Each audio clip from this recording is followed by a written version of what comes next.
خلیفہ ہارون رشید کے زمانے میں ایک بہت بڑے بزرگ تھے، خواجہ بہلول۔ بہلول مجذوب بھی انہیں کہا جاتا تھا اور بہلول دانا بھی کہا جاتا تھا۔ مجذوب قسم کے، دیوانے قسم کے آدمی تھے، لیکن تھے بہت بڑے عقل مند۔ ہارون رشید نے دربار میں یہ اعلان کروا رکھا تھا کہ جب بہلول آئے تو انہیں روکا نہ جائے، ڈائریکٹ میرے پاس آنے دیا جائے۔ تو بہلول جب بھی آتے تھے، کوئی دربان، کوئی سپاہی انہیں روکتا نہیں تھا، ڈائریکٹ بادشاہ کے پاس پہنچ جاتے تھے اور باتیں کیا کرتے تھے۔ ایک مرتبہ بہلول بادشاہ کے پاس حاضر تھے تو خلیفہ ہارون رشید نے ان سے مذاق کرتے ہوئے کہا کہ دیکھو بہلول، میرے پاس یہ چھڑی ہے، میں یہ چھڑی تمہیں امانت کے طور پر دے رہا ہوں، اور تم ایسا کرنا کہ جو تم سے بھی زیادہ بیوقوف آدمی ملے اس کو یہ چھڑی دے دینا۔ جب تک بیوقوف آدمی نہیں ملتا ہے یہ چھڑی تمہارے پاس امانت رہے گی، جب تم سے بھی زیادہ بیوقوف آدمی ملے میری طرف سے چھڑی اس کو دے دینا۔ بہلول نے وہ چھڑی لی اور لے کر چلے آئے۔ کئی سال گزر گئے، خلیفہ ہارون رشید بھول بھی گئے کہ کیا ہوا تھا، چھڑی دی تھی یا نہیں دی تھی۔ آخر خلیفہ ہارون رشید بیمار ہوئے، موت کا وقت قریب آ گیا۔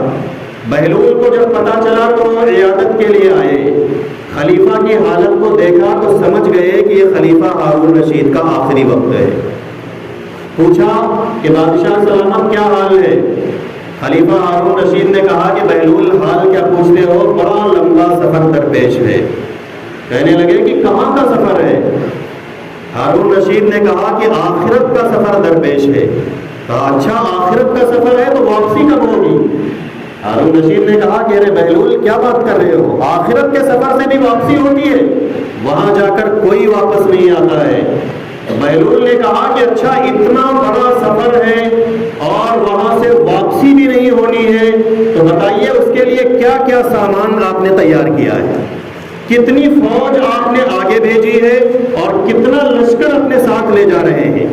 خلیفہ ہارون رشید نے کہا کہ بہلول تم اس حالت میں بھی ایسی بیوقوفی کی باتیں کر رہے ہو، آخرت کا سفر ایسا سفر ہے کہ کوئی ساز و سامان ساتھ نہیں جاتا ہے، کوئی فوج آگے نہیں بھیجی جا سکتی ہے، کوئی لشکر اپنے ساتھ نہیں لے جایا جا سکتا ہے۔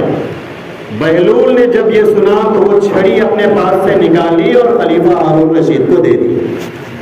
کہا کہ آپ نے مجھے یہ چھڑی دی تھی اور کہا تھا کہ جو تم سے بھی زیادہ بیوقوف آدمی تمہیں ملے اس کو دے دینا، تو مجھ سے زیادہ بیوقوف آپ کے علاوہ مجھے کوئی نہیں ملا ہے، کیونکہ میں دیکھتا تھا کہ جب آپ کا چھوٹا سے چھوٹا سفر ہوتا تھا جہاں سے بہت جلدی واپسی بھی ہوتی تھی تو آپ اس کے لیے بڑی تیاریاں کرتے تھے، بڑا ساز و سامان تیار کرتے تھے، فوج پہلے سے آگے بھیج دیتے تھے، وہ ڈیوٹی پر لگ جاتی تھی، لاؤ لشکر اپنے ساتھ لے کر چلا کرتے تھے۔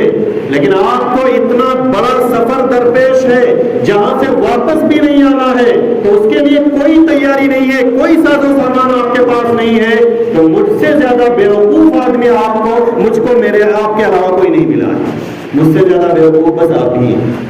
ہارون رشید نے یہ سنا تو رونے لگے، کہنے لگے کہ بہلول میں تو تمہیں بیوقوف سمجھتا تھا، لیکن آج پتہ چلا ہے کہ تم تو بہت بڑے عقل مند انسان ہو، یقیناً آخرت کا سفر ہے اور میرے پاس کوئی تیاری نہیں ہے۔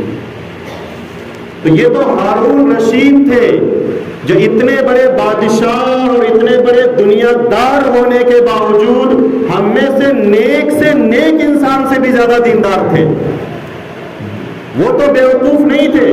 بہلول کی بات ہم سامنے رکھیں اور اپنا جائزہ لیں، اپنی زندگی کو دیکھیں تو بیوقوف ہم نظر آئیں گے کہ حقیقت میں بیوقوف تو ہم ہیں، کہ ہمارا چھوٹا سے چھوٹا سفر ہوتا ہے، پہلے سے ٹکٹ بک ہوتا ہے، تیاریاں ہوتی ہیں، جہاں جانا ہے وہاں کے حالات معلوم کرتے ہیں، لیکن آخرت کی ہمارے پاس کوئی تیاری نہیں ہے، خالی ہاتھ ہے۔ اصل بیوقوف تو ہم ہیں۔ بہلول نے جو یہ بات کہی تھی تو اپنی طرف سے نہیں کہی تھی، بلکہ اللہ کے نبی صلی اللہ علیہ وسلم کے فرمان سے اور آپ کے حدیث سے کہی تھی۔ حضور نے فرمایا الکیس من دانا نفسہ وعمل لما بعد الموت۔ حضور نے بتایا کہ عقل مند کون ہے۔ آج اس دنیا میں عقل مند تو اس کو سمجھا جاتا ہے جو سب سے بڑا 420 انسان ہو، سب سے بڑا 420 ہو، لوگوں کو لڑانا جانتا ہو، دنیا کمانے کے جائز اور ناجائز طریقے جانتا ہو، سازشیں کرنے میں ماہر ہو، اسے عقل مند سمجھا جاتا ہے۔ لیکن اللہ کے نبی نے فرمایا نہیں، عقل مند انسان وہ ہے جو اپنے نفس کو قابو میں رکھے، اپنے اعمال کا جائزہ بھی لے، گناہوں سے اپنے آپ کو روک کر رکھے، اور موت سے پہلے موت کی بعد آنے والی زندگی کی تیاری کرے، مرنے سے پہلے مرنے کے بعد کے لیے اعمال کرے، وہ شخص عقل مند ہے۔ اور اگر ایسا کوئی نہیں کرتا ہے تو وہ عقل مند نہیں، بیوقوف انسان ہے۔ بہرحال اللہ تبارک و تعالیٰ نے ہمیں جو زندگی عطا کی ہے، صحت و تندرستی کی نعمت سے نوازا ہے، تو ہمیں چاہیے کہ ہم اس کو غنیمت سمجھیں، آخرت کی تیاری کریں۔ اللہ تبارک و تعالیٰ ہم سب کو اپنے اور اپنے رسول سرکار دو عالم صلی اللہ علیہ وسلم کے احکام پر عمل پیرا ہونے کی توفیق عطا فرمائے، اور جو کچھ کہا گیا ہے اللہ تعالیٰ اس پر عمل کی توفیق عطا فرمائے۔ وآخر دعوانا ان الحمد للہ رب العالمین۔